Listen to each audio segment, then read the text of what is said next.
নমস্কার, আমি তারা শঙ্কর, আর্নিক গতি সংবাদপত্র ডিজিটাল থেকে।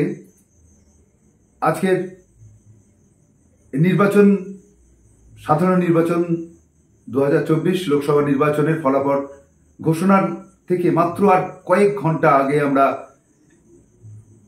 লোকসভা নির্বাচন 2024-এর নির্বাচন পর্ব, দীর্ঘ নির্বাচন পর্বের পর ফলাফলের পূর্বে যে সমস্ত এক্সিট পোল আপনাদের সামনে হাজির করলো বিভিন্ন সমীক্ষক দল, বিভিন্ন ইলেকট্রনিক্স মিডিয়া, সে সমস্ত ফলাফলের নিরিখে বিষয়ে আজকে আপনাদের সামনে আমরা আলোচনায় আসছি। প্রথমত আমরা লোকসভা নির্বাচন 2024-এর প্রেক্ষিত সামান্য একটু পর্যালোচনা করে নিই। 2024-এর লোকসভা নির্বাচন বিজেপি তথা এনডিএ তথা মোদী সরকারের 10 বছরের পর তৃতীয় দফায় আবার মোদী সরকার অর্থাৎ বিজেপি সরকার প্রতিষ্ঠিত হবে কি না 2004-এর মতো ভারত উদয়ের স্বপ্নকে ধূলিসাৎ করে দিয়ে, ভারত উদয়ের স্লোগানকে ধূলিসাৎ করে দিয়ে দেশবাসী যেমন বিজেপি তথা এনডিএ সরকারের বিরুদ্ধে রায় দিয়েছিল, 2024 অর্থাৎ 20 সাল বাদ আবার কি তেমন কোনো ফলাফল অপেক্ষা করছে? দীর্ঘ 10 বছর পর ইউপিএ বর্তমানে একটি নতুন রাজনৈতিক সম্মিলিত প্ল্যাটফর্ম, যা ইন্ডিয়া নামে INDIA ইন্ডিয়া নামে জনমানুষে ইতিমধ্যে প্রতিষ্ঠিত হয়ে গেছে না, তারা ক্ষমতায় ফিরতে চলেছে। এই দোলাচলের মধ্যেই শুরু হলো লোকসভা নির্বাচনের ঘোষণা, হলো লোকসভা নির্বাচনের নির্ঘণ্ট। রাজনৈতিক দলগুলো অত্যাধুনিক প্রচার ব্যবস্থাকে কাজে লাগিয়ে এবং বিপুল অর্থ ব্যয় করে সারা দেশে জাতীয় দল হিসাবে বিজেপি, কংগ্রেস এবং আঞ্চলিক দলগুলি বিপুলভাবে প্রচার কর্মযজ্ঞ চালালো। এ বিশাল কর্মযজ্ঞে আমরা যা দেখলাম তাতে এতদিন দীর্ঘ 19 সাল পর্যন্ত মানুষ 2019 সাল পর্যন্ত মানুষ সাধারণ নির্বাচনের যে বাহুল্যতা, প্রচারের যে বাহুল্যতা দেখে এসছে তার চেয়ে কয়েক গুণ বেশি। আকাশে সর্বদাই উঠছে নেতা নেত্রীদের হেলিকপ্টার। মানুষের কাছে নেতা নেত্রীদের হেলিকপ্টারে পৌঁছানোর যে আগ্রহ, যে উচ্ছ্বাস ছিল, তাও কমতে থাকে। প্রতিটি স্থানেই, বিশেষ করে আমাদের রাজ্যের মাননীয় মুখ্যমন্ত্রী মমতা বন্দ্যোপাধ্যায় এবং তৃণমূল কংগ্রেসের দ্বিতীয় second man in command Abhishek Bandyopadhyay প্রতিটি নির্বাচনী জনসভাই করেছেন হেলিকপ্টারের মাধ্যমে তিনি পৌঁছেছেন স্থলে। বিজেপিও পাশাপাশি নরেন্দ্র মোদী তার বিশাল কনভয়, হেলিকপ্টার কনভয়ের সাথে অমিত শাহ, জেপি নাড্ডা এবং সর্বোপরি রাজ্যের প্রচারের অন্যতম মুখ মিঠুন চক্রবর্তী হেলিকপ্টারের সাধারণত প্রচারস্থলে পৌঁছেছেন এবং মানুষের সঙ্গে জনসংযোগ স্থাপনের যে জনসভা এবং রোড শোয়ে অংশগ্রহণ করেছেন। তুলনামূলকভাবে জাতীয় কংগ্রেস এবং CPIM এই প্রচার যুগে তারা পুরাতন পদ্ধতি অর্থাৎ পাড়ায় ছোট ছোট মিটিং, পথসভা এবং র্যালিতেই মধ্যেই নিজেদের প্রচার কার্যকে সীমাবদ্ধ রেখেছিল। আর একটি বিষয় উল্লেখ করা যেতে পারে, দীর্ঘ কয়েক বছর, বিগত প্রায় 5-6 বছর ধরে আমরা সিপিএম এর শক্তির যে রক্তক্ষরণ, আস্তে আস্তে পিছিয়ে পড়া, ভোট পার্সেন্টেজে পিছিয়ে পড়া, বিধানসভায় শূন্য হওয়া, লোকসভার কোনো সদস্য না থাকা, এই সমস্ত নিরিখের পর দীর্ঘ 5-6 বছর পর আবার দেখলাম নতুন করে দেয়াল লিখন, CPIM কর্মীদের নিজস্ব উদ্যোগে দেয়াল লিখন দেখলাম। কর্মী সংখ্যা অল্প হলেও তারা বাড়ি বাড়ি প্রচার কিছুটা হলেও এবারে করেছে। বিজেপি তৃণমূল তো সর্বস্তরের প্রচারে সক্রিয়ভাবে অংশগ্রহণ করেছে, সেটা আমরা আগেই আলোচনা করলাম। লোকসভা নির্বাচনের প্রথম পর্যায় থেকেই একটু বেশি মাত্রায় ভোট প্রয়োগ, কোনো কোনো স্থানে আবার অতি সাধারণ মাত্রার চেয়ে একটু কম পরিমাণ ভোট প্রয়োগ, এই সমস্ত নিয়ে জনমানুষের কি ভোটের উৎসাহ নেই, না সরকার বিরোধী ভোট হচ্ছে, না শাসক দলের পক্ষে ভোট হচ্ছে, এই নিয়ে প্রথম দফা থেকে একটা আলোচনা শুরু হয়েছে সারা দেশ তথা আমাদের রাজ্যেও। আমাদের রাজ্যে উত্তরবঙ্গ থেকে নির্বাচন শুরু হওয়ার পর থেকেই রাজ্যের প্রধান শাসক দল তৃণমূল কংগ্রেস এবং বিরোধী বিজেপি দুজনরাই দাবি করতে থাকে যে পাহাড় দিয়েই তাদের জয়যাত্রা শুরু হলো। আস্তে আস্তে আমরা দেখলাম যে পাহাড় থেকে সমতলের দিকে যত এগোতে শুরু করলো, ভোটের চরিত্র পশ্চিমবাংলার যে বিগত দিনের রক্তক্ষয়ী হিংসাশ্রয়ী যে নির্বাচন, সেটা আমরা দেখলাম। এবং কয়েক দফা নির্বাচনের পর শেষ দফা নির্বাচনেও সেই ধারাবাহিক ঐতিহ্য বজায় রাখলো। আমরা যদি এবছর লোকসভা নির্বাচনে আমাদের রাজ্যের প্রেক্ষিত ধরি, তাহলে দেখা যাবে যে দীর্ঘ কয়েকটি সময় বাদে, অনেকটা সময় বাদে এ রাজ্যে তৃণমূল এবং বিজেপির এই বাইনারির বাইরে সিপিআইএম অন্তত কিছু আসনে তারা প্রচারের এই মাত্রাটা রাখতে পেরেছে যে তারা জেতার জায়গায় যেতে পারে। অন্তত দু চারটে আসনের কথা তো আমরা বলতেই পারি যেখানে বিজেপি এবং তৃণমূল কংগ্রেসের বাইরে যাদের জয়ের সম্ভাবনা নিয়ে আজ পর্যন্ত ফল প্রকাশের কয়েক ঘন্টা আগে পর্যন্ত আলোচনা হচ্ছে। সেই আসনগুলি হলো মুর্শিদাবাদ লোকসভা আসনে সিপিআইএম রাজ্য সম্পাদক মোহাম্মদ সেলিম, শ্রীরামপুর লোকসভা কেন্দ্রের সিপিআইএম প্রার্থী দীপশিতা ধর, যাদবপুর লোকসভা কেন্দ্রে সিপিআইএম প্রার্থী সৃজন ভট্টাচার্য এবং দমদম লোকসভা কেন্দ্রে সিপিআইএম প্রার্থী সুজন চক্রবর্তী। এই মূলত এই নামগুলো নিয়ে জনমানুষের একটা, বিশেষ করে সিপিআইএম কর্মী সমর্থকদের মধ্যে যেমন একটা আশা আছে, সাধারণ জনমানুষের মধ্যেও সিপিএম এর যে রক্তক্ষরণ, সিপিএম এর দলের যে পিছনের দিকে পশ্চাৎগমন, সেখান থেকেও যেন এই 3-4টে আসনে তাদের প্রতিদ্বন্দ্বিতা, তাদের জয়ের সম্ভাবনা মানুষের মধ্যে একটা আলোচনা হচ্ছে। ফলাফল তো আগামীকাল সকাল 10টার মধ্যেই একটা মোটামুটি পরিষ্কার চিত্র চলে আসবে। এছাড়াও সিপিআইএম আর দু একজন প্রার্থী, যেমন হাওড়া লোকসভা কেন্দ্রে সব্যসাচী এবং সায়ন, তমলুক লোকসভা কেন্দ্রে সায়ন ব্যানার্জি, এরাও একটা জনমানুষের প্রভাব বিস্তার করেছে। তাছাড়া মূলত গোটা রাজ্য নির্বাচনী একটা বাইনারি জায়গাতেই আছে, যেখানে তৃণমূল এবং বিজেপি।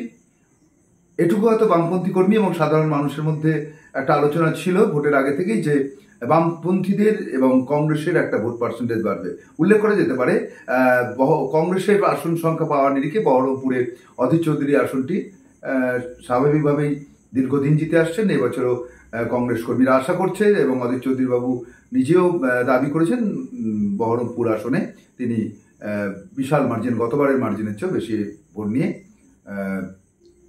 প্রখ্যাত যে ক্রিকেটার দাঁড়িয়েছেন তাকে হারিয়ে তিনি এবারও জয়যুক্ত হবেন। কিন্তু এবছর লোকসভা নির্বাচনের একটি গুরুত্বপূর্ণ দিক, যেটি আমরা আমাদের মেইনস্ট্রিম মিডিয়া বা আমরা ডিজিটাল প্ল্যাটফর্মগুলোকে দেখলাম না, সেটা হচ্ছে বিজেপির যে প্রচার কৌশল। বিজেপির প্রচার কৌশল প্রথম দিন থেকেই ওদের যে স্ট্র্যাটেজি ছিল, সেখানে স্ট্র্যাটেজির একটা অন্যতম অংশ ছিল, যেটা আমরা একদম নির্বাচনের শেষ পর্বে এসে বুঝলাম, যে নির্বাচনটি লোকসভা নির্বাচন, অর্থাৎ কেন্দ্রের সরকারের বিগত 5 বছরের তাদের কাজের খতিয়ানের উপর মানুষ ভোট দেবে। তাদের সাফল্য, তাদের ব্যর্থতা এই লোকসভা নির্বাচনে উঠে আসবে। কিন্তু বিজেপির স্ট্র্যাটেজিতে, বিজেপির রণকৌশলে সম্পূর্ণ পাল্টে দিল ভোট চিত্রটি। বিজেপিকে কোনো প্রশ্নের উত্তর দিতে হলো না। বিজেপি হাজারো প্রশ্ন বিভিন্ন রাজ্যের শাসক দলের বিরুদ্ধে এমনভাবে তুলে আনলেন যেন প্রতিটি রাজ্যে, আলাদা আলাদা রাজ্যে, প্রতিটি রাজ্যে যেন রাজ্য বিধানসভা নির্বাচন হচ্ছে। বিজেপির প্রশ্নের উত্তর দিতেই হিমশিম খেলেন আমাদের রাজ্যে তৃণমূল কংগ্রেসের সর্বোচ্চ সভানেত্রী থেকে সাধারণ তৃণমূল কর্মী সমর্থকরা। শিক্ষক দুর্নীতি,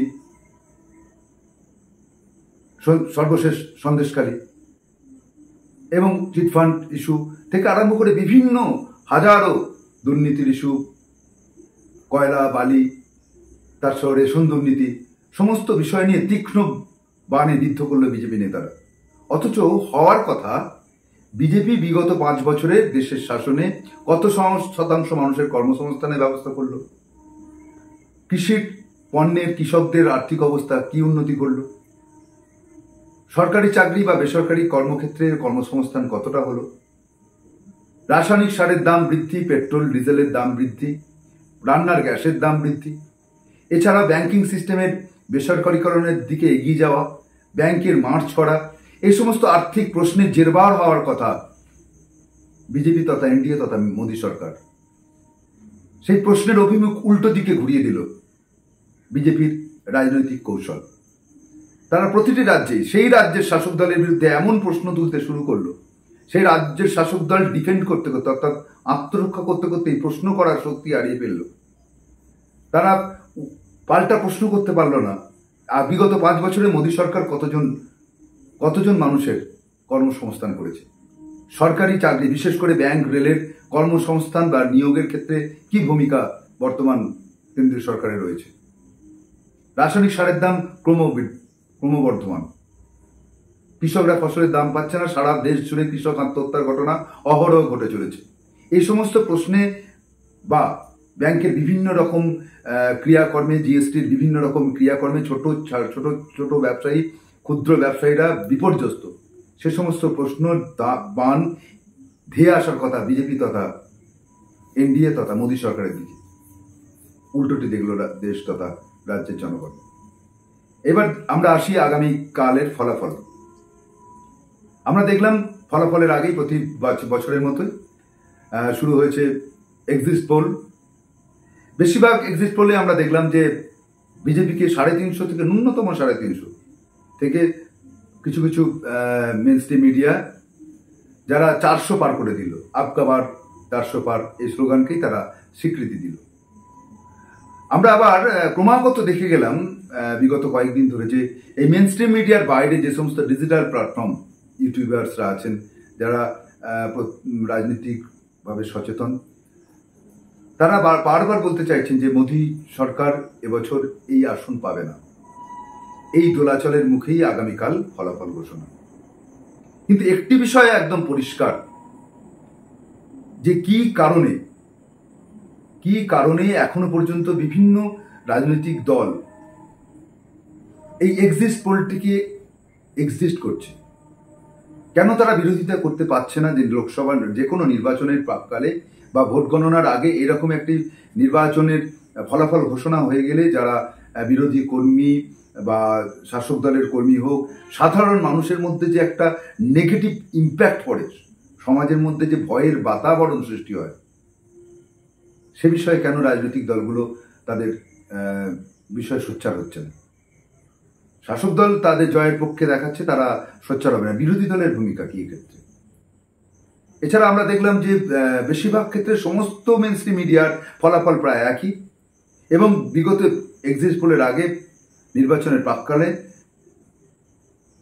যে বিষয়টি আমরা দেখেছিলাম যে কোন দল কত আসন পেতে পারে তার যে স্পেকুলেশন, সেটার সাথে তাদের হুবহু মিলে গেল। অথচ আমরা একটি বিষয় পরিষ্কার হতে চাইছি যে তাদের যে স্যাম্পেল সার্ভে, সেই স্যাম্পেল সার্ভে তাদের যে কৌশল, তাদের কতগুলো স্যাম্পেল সার্ভে হয়েছে, কি কি প্রশ্ন ছিল, এগুলো কেন পাবলিকলি করা হয় না, কেন পাবলিকের কাছে প্রকাশ করা হয় না?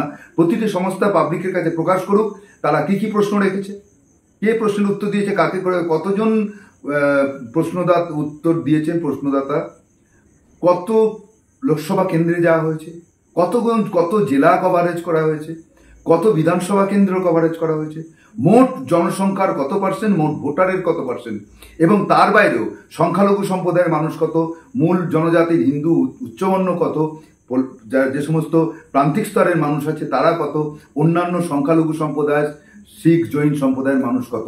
এই সামাজিক বিন্যাস ভারতবর্ষের না বুঝলে, না চরিত্র পেলে সাধারণ মানুষের পক্ষে এক্সিট পোলকে হজম করা শক্ত। তার সত্যতা মিথ্যে আমরা দেখেছি, অনেক সময় এক্সিট পোল পুরো হুবহু মিলে যায়। আবার 21 নির্বাচনী আমরা বিধানসভা নির্বাচনী দেখেছি যে প্রায় সবাইকেই হতবাক করে দিয়ে, সবাইকেই একদম বোকা বুদ্ধু বানিয়ে, মেন স্ট্রিম মিডিয়ার বড় বড় এবং প্রকৃত যশা যে সমস্ত সমীক্ষক সংস্থা আছে তাদেরকে বোকা বানিয়ে সম্পূর্ণ অন্যভাবে অন্য অনেক ভালো ফলাফল করে তৃণমূল কংগ্রেস ক্ষমতায় এসছে। যাই হোক, আগামীকালের ফলাফলের জন্য মানুষ অপেক্ষা করে থাকবে। ফলাফল যাই হোক, দেশে নতুন সরকার গঠন হবে। সেই সরকার সাধারণ মানুষের তথা দেশের প্রত্যেকটি মানুষের শিক্ষা, স্বাস্থ্য, কর্মসংস্থান সহ জনজীবনের প্রয়োজনীয় উপাদানগুলো মেটাতে সাহায্য করবে এবং সভ্য একটি সুন্দর জাতি গঠনের উদ্দেশ্যে সেই সরকার কাজ করবে। নমস্কার।